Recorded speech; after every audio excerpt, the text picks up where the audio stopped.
আমাদের আজকে কৃষি প্রযুক্তি ও পুষ্টি মেলা 2026-এ আমি ফল ও সবজি স্থলে দেখতে আছি। ফল ও সবজি স্থলে আমাদের দেশি অনেকগুলো ফল এখানে সরবরাহ করা হয়েছে, প্রদর্শন করা হয়েছে। আমরা বরিশাল জেলার 10টি উপজেলার বিভিন্ন ইউনিয়ন এবং গ্রাম পর্যায় থেকে কৃষকের কাছ থেকে আমরা এই সমস্ত ফল ও সবজি আমরা সংগ্রহ করি। বাবুগঞ্জ উপজেলা কৃষি অফিসের পক্ষ থেকে আমরা একটা পারিবারিক পুষ্টি বাগান মডেল স্থাপন করেছি। এখানে আসলে আমরা জানি যে কৃষি সমৃদ্ধি, আমাদের অর্থনীতির মূল চালিকা শক্তি হচ্ছে কৃষি। তাই কৃষির উন্নতি, কৃষকের উন্নতি মানে দেশের সার্বিক ব্যবস্থার উন্নতি।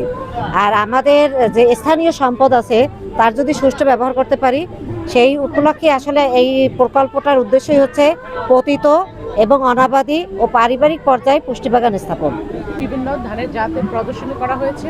আমাদের এ পর্যন্ত 118টা ধানের জাত উদ্ভাবন হয়েছে, কিন্তু এই বরিশাল অঞ্চলের জন্য আমন মৌসুমে হচ্ছে ব্রি ধান 109, ব্রি ধান 103 খুবই ভালো এবং উচ্চ ফলনশীল ধানের জাত। আর বড়োতে রয়েছে ব্রি ধান 74 এবং হচ্ছে যে ব্রি ধান 108, ব্রি ধান 100, ব্রি ধান 102 যেটা জিঙ্ক সমৃদ্ধ, এর পুষ্টি সমৃদ্ধ। এবং আমাদের আরও একটি ধান রয়েছে ব্রি ধান 105, সেটাকে ডায়াবেটিস ধান বলে।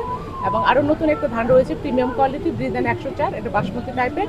আর এই এলাকায় হচ্ছে স্বাক্ষর করা যে একটা লোকাল স্থানীয় জাত আছে, সেই অনুযায়ী আমাদের ব্রি ধান 34 সুগন্ধি পোলাওযুক্ত আমাদের ধানের চাল রয়েছে।